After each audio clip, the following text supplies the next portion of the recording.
সেই এক তারিখ থেকে টানা একটি যৌক্তিক দাবিতে বিভিন্ন সময়ে বিভিন্ন প্রোগ্রাম করেছি, রাজপথে থেকেছি, আন্দোলন করেছি, কিন্তু এখন পর্যন্ত আমাদের যে এক দফা এক দাবি সেটি যে রেসপন্স আমরা বাংলাদেশের নীতি নির্ধারণ মহলের সর্বোচ্চ পর্যায় থেকে প্রত্যাশা করেছি, এই টোটাল যৌক্তিক সংস্কারটি আমরা জাতীয় সংসদে যে আইনের প্রত্যাশা করি সেটির দৃশ্যমান কোন উন্নতি আমরা আমাদের জায়গা থেকে এখনো প্রত্যক্ষ করি। আমাদের আজকের কর্মসূচি ছিল যে আমরা সারা দেশে অনলাইন এবং অফলাইনে আমাদের যে প্রতিনিধিবৃন্দ রয়েছে বিভিন্ন কলেজ, বিশ্ববিদ্যালয়, জেলার, তাদের সাথে আমরা সমন্বয় করব।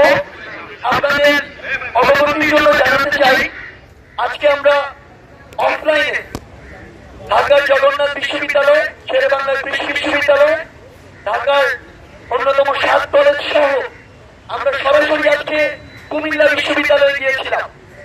কারণ আপনারা জেনে থাকবেন যে কুমিল্লা বিশ্ববিদ্যালয়ে যে অনাকাঙ্ক্ষিত ঘটনাগুলো হয়েছে সেগুলো বাংলাদেশের অন্যান্য শিক্ষা প্রতিষ্ঠানের ঘটনাগুলোকে ছাড়িয়ে গিয়েছে। সেখানে রাবার বুলেট নিক্ষেপ থেকে শুরু করে টিয়ার শেল নিক্ষেপ পর্যন্ত হয়েছে এবং 30-এর অধিক শিক্ষার্থী আহত হওয়ার খবর পাওয়া গিয়েছে। তাই তারা যেহেতু আমাদের সহযোদ্ধা, তাদের সেই সমস্যাগুলো সরাসরি শোনার জন্য এবং অবস্থা পর্যবেক্ষণ করার জন্য আমাদের একটি সমন্বয়ক টিম আমরা সরাসরি কুমিল্লা গিয়েছিলাম।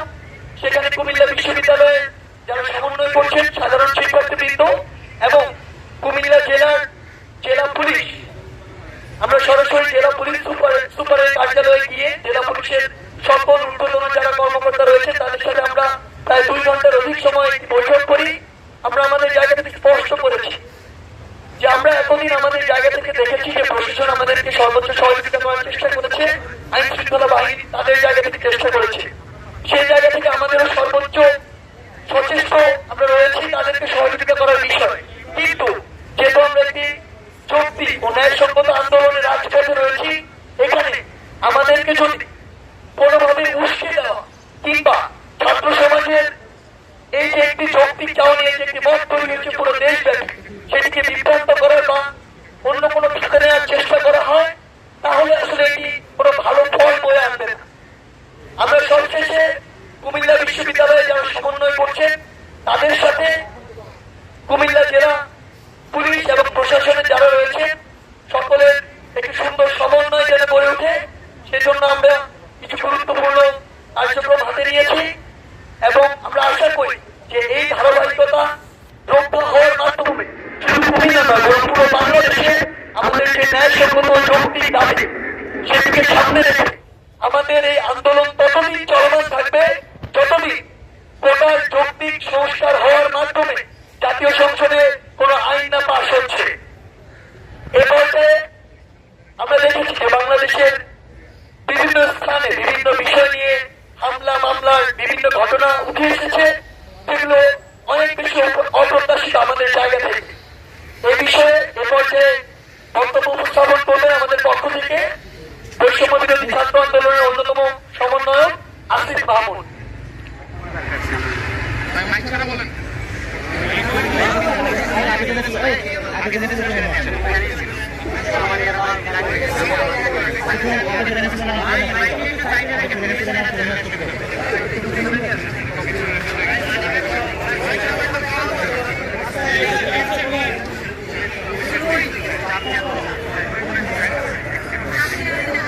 আমাদের বন্ধুগণ, আপনারা জানেন তো 11 জুলাই বরাবরের মতোই আমরা আমাদের শান্তিপূর্ণ কর্মসূচি ঘোষণা করেছিলাম।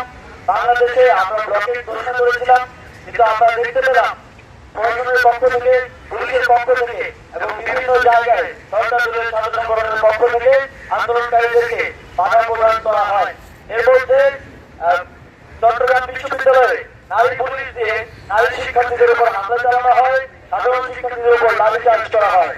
কুমিল্লা বিশ্ববিদ্যালয় পুলিশ পরিদর্শন করে এবং 20-এর অধিক ছাত্ররা আহত হয়। শেরেবাংলা কৃষি বিশ্ববিদ্যালয়ে পুলিশ লাঠিচার্জ করে শিক্ষার্থীদেরকে আহত করে। রাজশাহী বিশ্ববিদ্যালয়ে ক্ষমতাসীন ছাত্র সংগঠনের সভাপতি আন্দোলনকারীদেরকে মারধর করে এবং হল থেকে বিতরণ করে। টাঙ্গাইলে মাওলানা ভাসানী বিশ্ববিদ্যালয়ে পুলিশ বাধা ও হামলা করে। সিলেট সুনামগঞ্জে সাবিরগঞ্জে পুলিশ লাঠিচার্জ করে এবং আন্দোলনরত শিক্ষার্থীদেরকে আহত করে। আমরা জানতে পেরেছি, অত্যন্ত দুঃখের সাথে আমরা বলতে চাই, এই সাংবাদিকরা আপনারা আপনাদের পেশাগত দায়িত্ব পালন করেন। এই দেশে পুলিশের কাছে, প্রশাসনের কাছে আপনাদেরও নিরাপত্তার কোনো মূল্য নেই। কুমিল্লা বিশ্ববিদ্যালয়ে 3 জন সাংবাদিককে পুলিশ লাঠিচার্জের সময় আহত করে এবং আমরা জানতে পেরেছি একজন কুমিল্লা বিশ্ববিদ্যালয়ের সাংবাদিক সমিতির একজন রিপোর্টারকে সেখানকার ক্ষমতাসীন ছাত্র সংগঠন 2 ঘন্টারও অধিক আজকে রেখে নির্যাতন করে। আমরা এদেশের ফ্রিডম অফ স্পিচ, সাংবাদিকদের যে সংবাদ প্রকাশের স্বাধীনতা, সেই স্বাধীনতা পূর্ণ হতে দেখছি এবং ছাত্র সমাজ গভীর উদ্বেগ প্রকাশ করছে। বন্ধুগণ, পুলিশ আমাদের সাংবিধানিক যে অধিকার, আন্দোলন করার, আমাদের গণতান্ত্রিক দাবি রাখার যে অধিকার, সেটির সামনে একটি দেয়াল হয়ে দাঁড়াচ্ছে। আমরা উদ্বেগ প্রকাশ করছি যে আমরা এদেশের নাগরিক হিসেবে আমাদের যে সংবিধান, আমাদের যে রাষ্ট্রের মূল ভিত্তি, সেটিকে মান্য করতে পারছি কিনা সেটি নিশ্চিত করার দায়িত্ব রাষ্ট্রের ছিল, কিন্তু আমরা দেখতে পাচ্ছি এটিতে যথেষ্ট বিঘ্ন ঘটছে। বন্ধুগণ, আমরা কিন্তু গত 1 জুলাই থেকে দীর্ঘদিন খুবই সৌহার্দ্যপূর্ণ ভাবে পুলিশের সাথে সম্পর্ক রেখেছি এবং তাদের সাথে আমাদের আন্দোলনরত শিক্ষার্থীদের কোন প্রকার ফেস টু ফেস হামলা কিংবা সংঘাতের ঘটনা ঘটেনি। আমরা আমাদের আন্দোলন সুশৃঙ্খলভাবে প্রমাণ করেছি।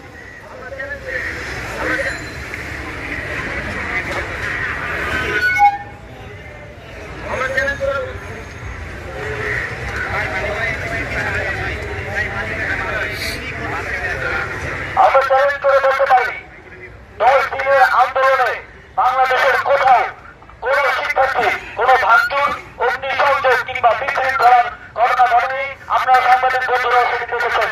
কিন্তু যখনই বৃহস্পতিবার মেট্রোপলিটন পুলিশ সংবাদ সম্মেলন করলেন, ক্ষমতাসীন ছাত্র সংগঠন একটি সংবাদ সম্মেলন করে বাইরে থেকে অছাত্রদেরকে মাঠে করে নিয়ে এসে ক্যাম্পাসে বহাল দিল এবং স্বরাষ্ট্রমন্ত্রী আমাদের আন্দোলনের বিরুদ্ধে অবস্থান দিলেন, তখনই পুলিশ ছাত্রদের সাংবিধানিক অধিকার, ছাত্রদের একটি সুশৃঙ্খল নিয়মতান্ত্রিক আন্দোলনে বাধা দেওয়ার মাধ্যমে উত্তেজনা উস্কে দিয়েছে। আমরা এই ঘটনার তীব্র নিন্দা ও প্রতিবাদ জানাই এবং জানিয়ে দিতে চাই শিক্ষার্থীরা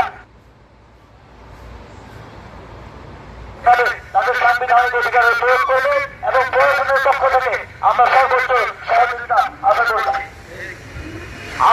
আপনারা দেখতে পেয়েছেন যে গতকাল আজকে শাহবাগ থানায় অজ্ঞাত নামকর শিক্ষা প্রতিষ্ঠান নিজ নিজ জেলা প্রশাসকের কার্যালয় বরাবর গণপদযাত্রা ফেলে দেওয়া হচ্ছে।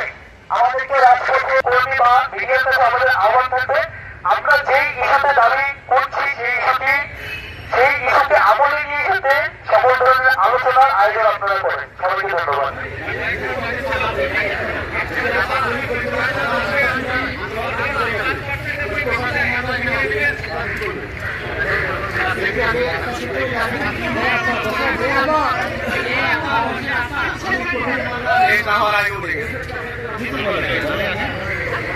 আমাদের এই আন্দোলন কিন্তু আমরা যে 1 জুলাই থেকে শুরু করেছি, আপনারা কিন্তু দেখেছেন এই আন্দোলনের জোয়ার কিন্তু কমেনি, বরং এই জোয়ার কিন্তু ক্রমে ক্রমে বাড়ছে এবং এই আন্দোলন বিশ্ববিদ্যালয় থেকে ছাড়িয়ে গিয়ে এখন জেলা উপজেলা পর্যায়ে কিন্তু সমন্বয় কমিটি গঠিত হচ্ছে। স্কুল কলেজের শিক্ষার্থীরাও এই আন্দোলনে একাত্মতা প্রকাশ এবং অংশগ্রহণের জন্য আগ্রহ প্রকাশ করছে। তো আমরা বলবো যে এখানে কোন ধরনের দাবি কিন্তু পূরণ করা হয়নি, সেই জায়গা থেকে শিক্ষার্থীরা কি কারণে এখানে ফিরে যাবে। আদালত 18 পরিবর্তন ব্যক্তিতে একটি কথা বলেছে, সেটিও একটি সাময়িক অবস্থার জন্য, 4 সপ্তাহ পর আমরা জানি না আবার কি হবে। ফলে শিক্ষার্থীরা কিন্তু এত বোকা নয় যে শিক্ষার্থীদের সাথে একটা বলে ধরানো হবে এবং শিক্ষার্থীরা ঘরে ফিরে যাবে। শিক্ষার্থীরা এই আন্দোলন সফল করার জন্য রাজপথে আছে, এই আন্দোলন সফল করে শিক্ষার্থীরা যাবে এবং আমরা মনে করি ছাত্র সংগঠনের যে কাজ, যে শিক্ষার্থীদের যৌক্তিক আন্দোলনে তাকে সহায়তা করা, তাদের পাশে থাকা। আমরা দেখেছি যে সংগঠনের কথা আপনারা বললেন, আন্দোলনের শুরুতে তাদের কোনো খোঁজ খবর ছিল না, এখন যখন আন্দোলন একটা সফলতার দিকে যাচ্ছে তখন তারা নানাভাবে এই আন্দোলনে অন্তর্ভুক্ত হওয়ার এর পক্ষে বা বিপক্ষে অবস্থান নেওয়ার চেষ্টা করছে। আমরা বলবো যে